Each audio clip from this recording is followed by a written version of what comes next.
मन क्या है? उसको कहते हैं कि शून्यता ज़रूरी है, शुद्धता नहीं, क्योंकि शुद्ध तो सब कुछ ही है, शून्य की ज़रूरत है। तो उधर ही फिर वो बोलते हैं कि शुद्धता मतलब मन की शुद्धता या किसी भी तरह की शुद्धता। तो शुद्धता तो मन से जुड़ी हुई है और मन कभी शुद्ध नहीं हो सकता। तो मन के पार जाना होगा, मन के पार जाना होगा। तो फिर वहाँ पे फिर वो उसको कहते हैं कि मन क्या है? मन है विचार, कल्पनाएं, पुरानी नई जिज्ञासाएं, सवाल और जाने ये ऐसे ही बहुत सारी चीज़ें। मन को आप नियंत्रित करने की कोशिश करेंगे तो वो और ज़्यादा आप मन ने आपको कंट्रोल कर लिया, मन ने आप पे वर्चस्व कर लिया। तो मन पे नियंत्रण नहीं, मन के पार जाना होगा। मन के पार जाने का मतलब है कि आपको मन का अतिक्रमण, एक तरीके का अतिक्रमण भी सही नहीं है, मन के पार जाना ही सही शब्द रहेगा। जहाँ पे आप मन के बस में नहीं है, मन आप पर हावी नहीं है। तो कैसे हो सकता है? आप किसी भी चीज़ के बारे में सोचिए, वो आपका मन है। ना सोचना बेचैनी नहीं है, बल्कि शून्यता है। लेकिन जब भी इंसान अकेला होता है तो वो बेचैन होता है, क्योंकि जो सवाल हैं, जो रियल सवाल हैं, वो आपके सामने आते हैं। और वो सवाल केवल ऐसे नहीं है कि हम उनको कहें कि नहीं, हमें सवाल नहीं आने चाहिए और ना आए। सवाल ऐसे हैं कि हम चाहते हैं कि ना आए, लेकिन फिर भी वो आते हैं। तो आप उनसे लड़ रहे हैं और इससे और ज़्यादा सवाल आएंगे, तो फिर क्या करें? देखो, बस देखो कि जो विचार आया गया। जैसे नदी है तो वो बहती है, पहाड़ आते हैं बीच में, रास्ते में बहुत सारी चीज़ें आती हैं, लेकिन वो जानती है कि ये सब रास्ते के मेहमान हैं।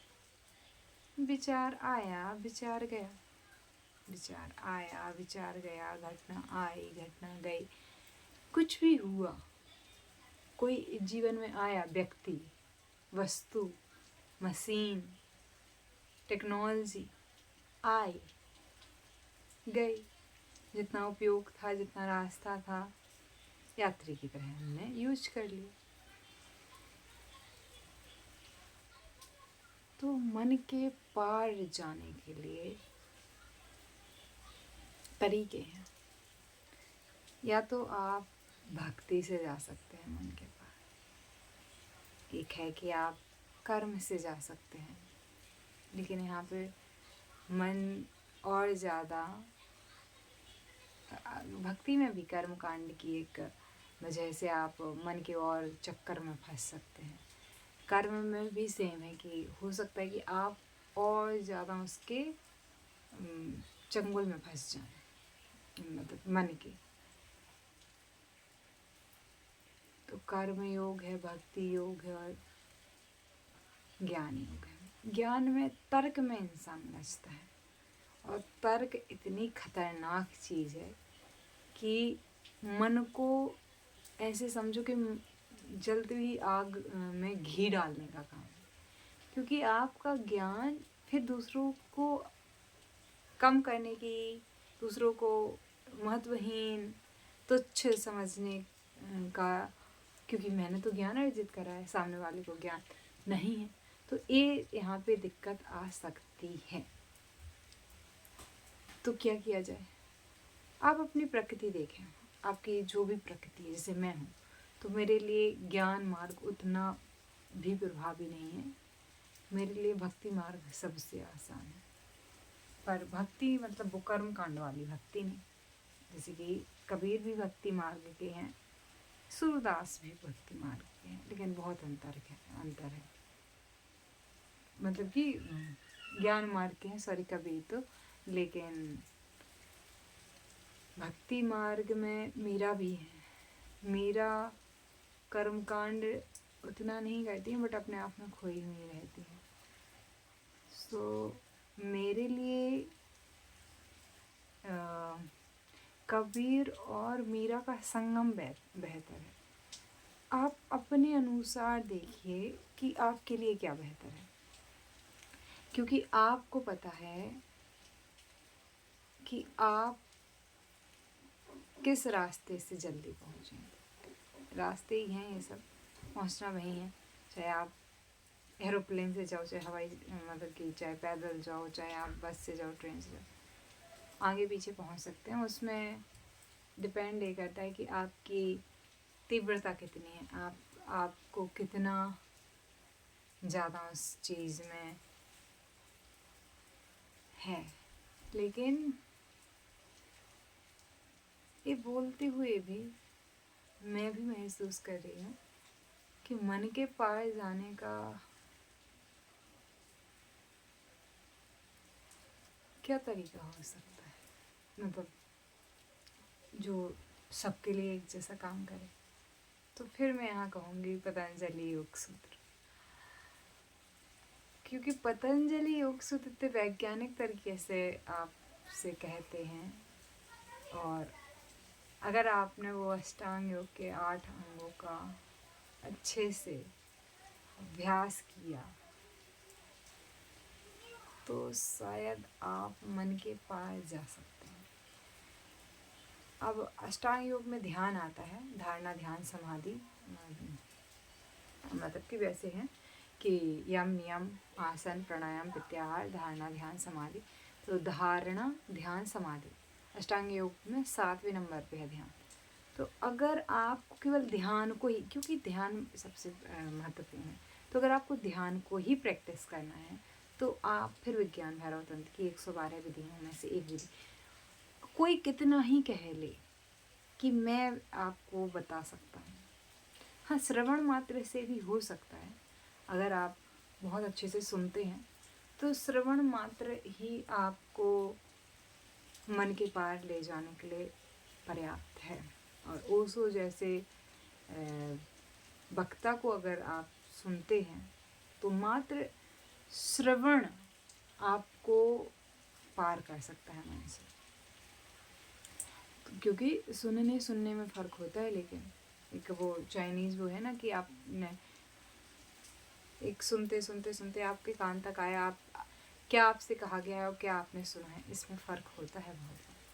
तो बहुत आवश्यक है आपके लिए, मेरे लिए, सबके लिए कि अगर जैसे कि ध्यान समाधि, तो ध्यान की विधियों में भी बहुत सारी विधियाँ हैं।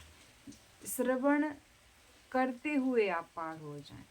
इवन संभोग में ध्यान है तो उससे भी, यहाँ तक कि आप बात कर रहे हैं, कोई काम कर रहे हैं, उधर आपका ध्यान है तो उससे भी। तो मन के पार जाना है, मन के बहकावे में नहीं आना है। मन के पार जाना मतलब शून्यता, शुद्धता नहीं, शून्यता। शुद्धता और शून्यता, क्योंकि शुद्धता मांगता है मन और शुद्ध कुछ है नहीं, तो हम और जलेबी की तरह उसमें उलझ जाएंगे। तो हम सबको अपने आप को जानने के लिए मन के पार जाने की आवश्यकता है। कैसे जाएंगे? तो श्रवण मात्र से भी हो सकता है। आप ओशो को सुने और पूरे ध्यान से सुने। जैसे बहुत सारे लोग ओशो के सन्यासी हैं, एक ऋचा करके हैं, जिंदगी विद ऋचा एक। तो वो जब विकास सर से इसको सवाल कहती हैं कि मैं अपने बेटे के लिए कि इसको कुछ डिजिट्स ही याद नहीं रहते हैं, आजकल के बच्चों को टेक्नोलॉजी अच्छी नहीं होती है, मतलब वो एडॉप्ट नहीं कर पाती है न्यू टेक्नोलॉजी। तो विकास सर ने उनसे कहा कि हमारा ब्रेन कैसे काम करता है कि जो ज़रूरी चीज़ें हैं तो वो उनको याद रखता है, जिनकी ज़रूरत नहीं है तो वो याद नहीं रखते हैं। आपके टाइम पे हमें एक नंबर की ज़रूरत पड़ती थी तो हम याद कर लेते थे। आज के लोगों को 4 डिजिट की OTP भी याद क्यों करना है? 17 OTP आ रही हैं दिन में, कितनी OTP याद रखेंगे? तो उन मैम के आँखें से खोलती हैं कि हाँ बिल्कुल सही है। और फिर वो कहते हैं कि हमारे टाइम पे, विकास से कहते हैं हमारे टाइम पे लड़का लड़की अगर बात भी कर लेते थे तो ऐसा समझ लेते थे कि वो एक दूसरे को चाहते हैं। आजकल के बच्चे बहुत एडवांस हैं कि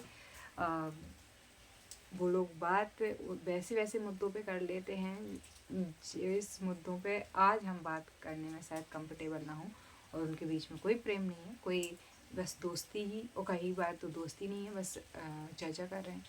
तो मैच्योर हुए हैं, चेतना का स्तर ऊपर उठा है। तो वो कहते हैं हाँ, और वो ओशो सन्यासी है।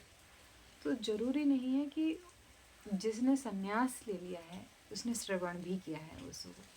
मैं ये नहीं कह रही हूँ कि ज़िंदगी विद ऋचा जो है, ऋचा मैम को नॉलेज नहीं है, किसी पे टीका टिप्पणी तो बिल्कुल है ही नहीं।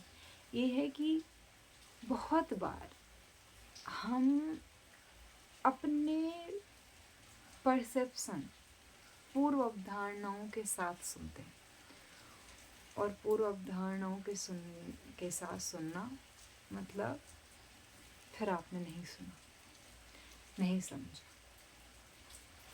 तो अपनी पूर्व अवधारणाओं को बिल्कुल एक तरफ रख के अगर आप सुनते हैं तो फिर आप सुनते हैं। तो आप श्रवण मात्र से भी मन के पार जा सकते हैं।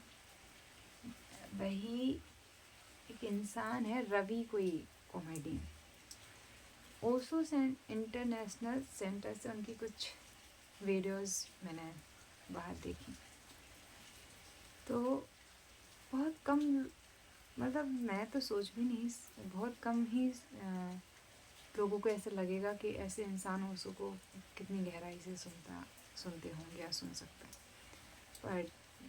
पर जैसे जिस कोई एक एक्टर है निजामुद्दीन करके, एग्जैक्टली मुझे नाम याद नहीं आ रहा है उनका, मैं उसको और उनकी बातों में दिखा वो कि उसको सुनते हैं, जबकि शायद वो सन्यासी क्या कभी सेंटर भी नहीं गए हैं।